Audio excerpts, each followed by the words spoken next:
আপনাকে সৃষ্টি করেছে, যিনি জগৎকে সৃষ্টি করেছে, সে প্রভুর নামে আপনি করুন। আল্লাযী আল্লামা বিল কলাম, যিনি কলমকে সৃষ্টি করেছেন। ইকরা বিসমি রাব্বিকাল্লাযী খলাক, খলাকাল ইনসানা মিন আলাক, যিনি মানুষকে সৃষ্টি করেছেন রক্তপিণ্ডলী থেকে। আল্লামাল ইনসানা মা লাম ইয়ালাম, যিনি মানুষকে সৃষ্টি করেছেন, মানুষকে শিক্ষা দিয়েছেন যা তারা জানত না। এইভাবে 5টি আয়াতে কারিমা সূরা আলাক থেকে 5টি আয়াতে কারিমা নাযিল করে জিবরাইল আলাইহিস সালাম অদৃশ্য হয়ে গেলেন। জোরে আওয়াজ দিয়ে বলুন না সুবহানাল্লাহ।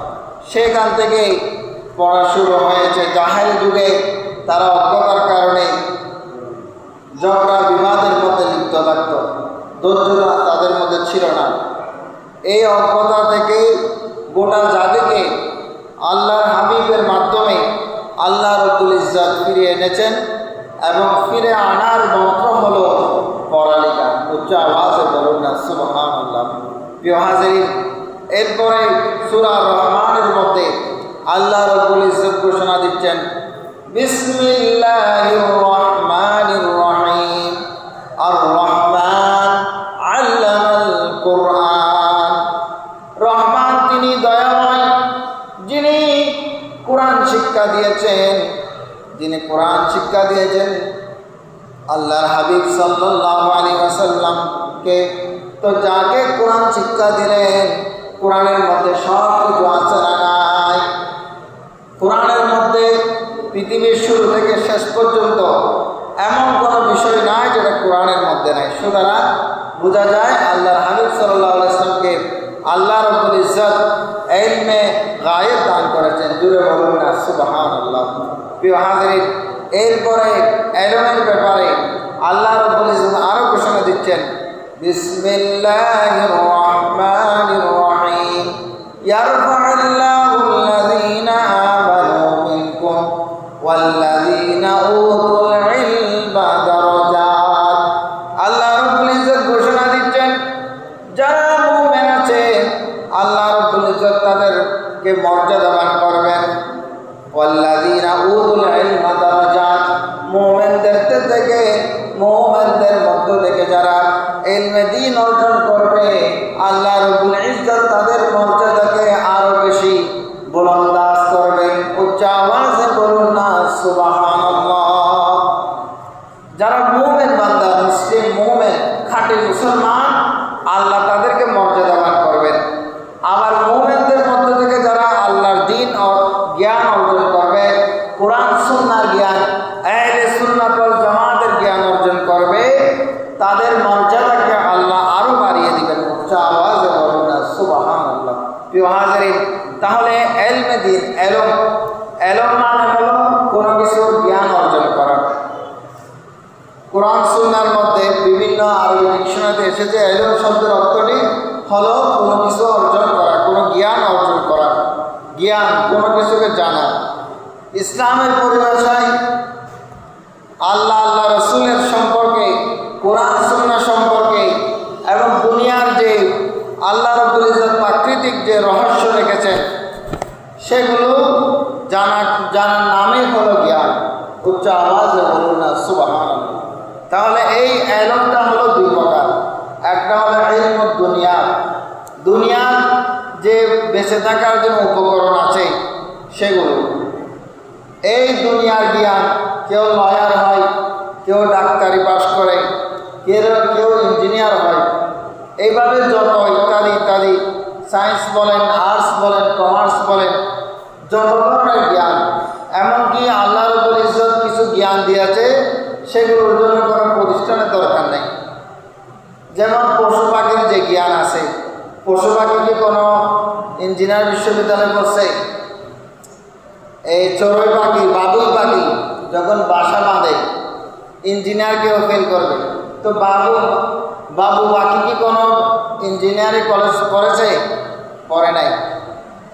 91 তুফান বলেন, যত তুফান বলেন, মানুষের বড় বড় দালান কোঠা ভেঙেছে, অনেক বড় বড় গাছ ভেঙে পড়ে গিয়েছে, কিন্তু লক্ষ্য করে দেখা গিয়েছে অনেক বাবু পাখির ঘর থেকে দিয়েছে। উচ্চ আওয়াজে বলুন না সুবহানাল্লাহ। বাবু পাখিকে যদি জিজ্ঞাসা করেন, কিরে তুমি এত মজবুত করে কিভাবে ঘর বানালে, তখন সে বলবে আমাকে এই জ্ঞান আল্লাহ দান করেছেন। উচ্চ আওয়াজে বলুন না সুবহানাল্লাহ। প্রিয় হাজিরিন, কিছু জ্ঞান আছে সেগুলোর জন্য কোনো বিশ্ববিদ্যালয়ে যাওয়ার প্রয়োজন নেই, সেগুলো আল্লাহ দুনিয়াতে থাকার জন্য আল্লাহ রাব্বুল ইজ্জত দান করে দিয়েছেন। যেমন খাবার খেতে হবে, ঘুমাইতে হবে, এগুলোর জন্য কোনো আলাদা করে শিখতে হয় না, এগুলো আল্লাহ রাব্বুল ইজ্জত মানুষকে দিয়ে দিয়েছেন। তো এই ইলমুদ দুনিয়া, এটা দুনিয়াবি যে জ্ঞান আছে, ডাক্তার, ইঞ্জিনিয়ার, প্রফেসর, এগুলোর প্রয়োজন আছে দুনিয়ার মধ্যে বাঁচার জন্য, কিন্তু এগুলোর সীমারেখা হলো মৃত্যুর আগ পর্যন্ত। আপনার মৃত্যু হয়েছে, এগুলোর সীমাবদ্ধতা যে আছে যে শেষ হয়ে যাবে। আপনার যখন মৃত্যু হবে, আপনার ডাক্তারি, engineer, lawyer, arts, science, commerce, scientist, এগুলোর আর কোনো মূল্য নাই। কিন্তু ইলমুদ্দিন যেটা আছে, ওই ইলমুদ্দিনটা সেটা দুনিয়াতেও আপনাকে লাভবান করবে, আবার কবর জগতেও অন্ধকার কবরে আপনার জন্য আলো হয়ে যাবে। উচ্চ আওয়াজে বলুন না সুবহানাল্লাহ। প্রিয় হাজিরিন, ইলমুদ্দিন যেটা ইসলাম সম্পর্কে জানা, শরীয়ত সম্পর্কে জানা, সঠিক আকীদা সম্পর্কে জানা, এটা আবার দুই প্রকার। একটা হলো ইলমুশ শরিয়াত, ইলমুল মারিফাত। তো ইলমুশ শরিয়াত যেটা আছে, কোরআন সুন্নাহ ভিত্তিক জ্ঞান, এটা জানার জন্য কোরআন সুন্নাহ ইজমা কিয়াস এগুলো জানার জন্য কোথায় যেতে হবে? মাদ্রাসায়। পৃথিবীর মধ্যে সাহাবায়ে কেরামের যুগে সুস্পষ্টভাবে কোনো মাদ্রাসা না থাকলেও তারা ইলমে দ্বীন অর্জন করেছেন আল্লাহর হাবিব থেকে। সাহাবায়ে কেরাম তাবিনদেরকে শিখিয়েছেন, তাবিনরা তাবিনকে শিখিয়েছেন। এইভাবে হতে হতে ইমাম আবু হানিফা রাহিমাহুল্লাহ তাআলা, এরপরে ইমাম ইউসুফ, ইমাম জাফর সাদেক, এরপরে যত মুহাক্কিক আর মুফাসসির কেরাম রয়েছেন, তারা এইভাবে ইলমটাকে সুন্দরভাবে অর্জন করে পরবর্তীদের জন্য পুস্তক আকারে সাজিয়ে দিয়েছেন। এরপরে যে পৃথিবীর মধ্যে যত আল্লাহর বুজুর্গ ব্যক্তি আছে, সবাই ইলমে দ্বীন অর্জন করেছে। বড় আব্দুল কাদের জিলানী রাদিয়াল্লাহু আনহু, গরিব নামাজ ইমাম রব্বানী, হাজা ওয়াহওয়াদ্দিন নকশবন্দি সহ যত মুহাক্কিক আল্লাহর আউলিয়া কেরাম আছে, তারা সবাই ইলমে শরিয়াত যেটা আছে সেটা মাদ্রাসায় গিয়ে তারা শিক্ষা লাভ করেছেন। উচ্চ আওয়াজে বলুন না সুবহানাল্লাহ। প্রিয় হাজিরিন, এই ইলমে শরিয়াতটাকে আবার তিন ভাগে বিভক্ত করেছে, সেটা হলো তরিকত, হাকিকত, মারিফাত। ইলমে শরিয়াত শেখার জন্য মাদ্রাসায় যেতে হবে, কিন্তু ইলমে তরিকত, হাকিকত, মারিফাত যেটা আছে সেটা শেখার জন্য মুহাক্কিক আল্লাহর আউলিয়া কেরামদের কাছে যেতে হবে। উচ্চ আওয়াজে বলুন না সুবহানাল্লাহ। হযরত মুসা কালিমুল্লাহ আলাইহিস সালাম, তিনি ইলমে শরিয়াতের উপরে একজন জলিল কদর পয়গম্বর ছিলেন। ওনার কাছ থেকে একবার জিজ্ঞাসা করা হলো যে, হে আল্লাহর নবী মুসা আলাইহিস সালাম, এই পৃথিবীর মধ্যে সবচেয়ে জ্ঞানী কে? হযরত মুসা কালিমুল্লাহ বলে ফেলল, পৃথিবীর মধ্যে সবচেয়ে বড় জ্ঞানী হলাম আমি। এই কথার একটু সামান্য এদিক সেদিক হওয়ার কারণে আল্লাহ রাব্বুল ইজ্জত বলছেন, হে মুসা কালিমুল্লাহ, আপনার কাছে ইলমে শরীয়ত আছে, ঠিক আছে, কিন্তু আপনার আরও শিখার বাকি আছে। আপনি পরিপূর্ণ জ্ঞান শিখার জন্য খদির আলাইহিস সালামের দরবারে চলে যান। উচ্চ আওয়াজে বলুন না সুবহানাল্লাহ। হযরত খদির আলাইহিস সালাম তিনি নবী ছিলেন না। অধিকাংশ মুফাসসির কেরামের মতে তিনি বনি ইসরাইলের একজন বড় আল্লাহর ওলি ছিলেন। তিনি একজন আল্লাহর ওলি ছিলেন। তিনি এমন আধ্যাত্মিক জগতের ওলি ছিলেন, কোরআন মাজিদের মধ্যে ওনার সূরা কাহাফের মধ্যে ওনার কথা বর্ণিত হয়েছে। উনি যদি কোনো শুষ্ক মরুভূমিতে হেঁটে যেতেন, ওইখানে আল্লাহ ঘাস জন্মিয়ে দিতেন। উচ্চ আওয়াজে বলুন না সুবহানাল্লাহ।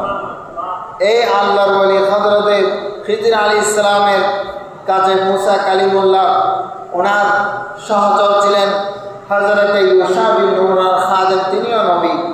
দুইজন শুরু করে দিলেন মাসের পর মাস ওনার কাছে যাওয়ার পথ খুঁজতে লাগলেন। খুঁজতে খুঁজতে এক জায়গায় গিয়ে বিশ্রাম নিলেন।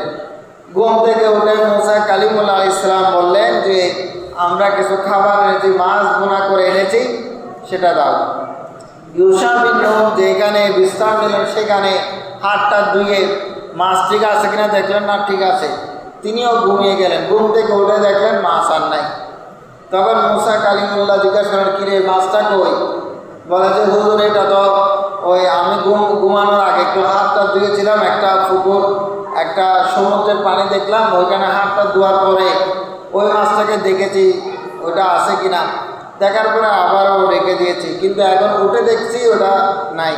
মুসা কালিমুল্লাহ বলছেন দাঁড়াও, ওই মাছ যেখানে গেছে ওইখানে অবশ্যই যাওয়ার, মরুভূমিতে যদি মাছ চলে ওখানে জায়গা হয়ে যাবে, আমরা ওইটা দিয়েই যাব। এটা দিয়ে যখন চলতে লাগলেন খদির আলাইহিস সালামের সন্ধান পেয়ে গেলেন যে দুই সমুদ্রের মধ্যবর্তী জায়গায় তিনি অবস্থান করছেন। উচ্চ আওয়াজে বলুন না সুবহানাল্লাহ। হযরতে খদির আলাইহিস সালাম মুসা কালিমুল্লাহকে দেখার সাথে সাথে বলে ফেললেন, আসসালামু আলাইকুম ইয়া মুসা কালিমুল্লাহ। মুসা কালিমুল্লাহ সালামের উত্তর নিয়ে বললেন যে আপনি তো আমাকে জীবনেও দেখেননি, কিন্তু আমার নামটা কিভাবে বললেন? তখন খদির আলাইহিস সালাম বলছেন, যিনি আপনাকে পাঠিয়েছেন তিনি আমাকে জানিয়ে দিয়েছেন আপনার নাম। জুড়ে বলুন না সুবহানাল্লাহ। প্রিয় হাজিরিন, তাহলে একটু কথা এদিক সেদিক হওয়ার কারণে মাসকে মাস ওনার কাছে আরেকজনের কাছে যেতে হলো যে শুধু ইলমে শরীয়ত দিয়ে মানুষ পরিপূর্ণ হতে পারে না। আপনার পরিপূর্ণ হওয়ার জন্য আল্লাহর ওলিদের দরবারে গিয়ে বসতে হবে। উচ্চ আওয়াজে বলুন না সুবহানাল্লাহ।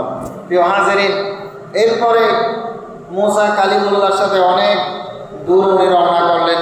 সর্বপ্রথম একটা নৌকাতে উঠলেন। সূরা কাহাফের মধ্যে এই ঘটনাগুলো এসেছে 16 বারের প্রথম পৃষ্ঠায়। ওই নৌকার যখন বসলেন, হঠাৎ করে একটা পাখি এসে নৌকার মধ্যে বসলেন, একটু পানি পান করে কাকটা আবার চলে গেলেন। তখন খদির আলাইহিস সালাম জিজ্ঞাসা করলেন, আচ্ছা বলুন তো কাকটা কি পরিমাণ পানি খেয়েছে?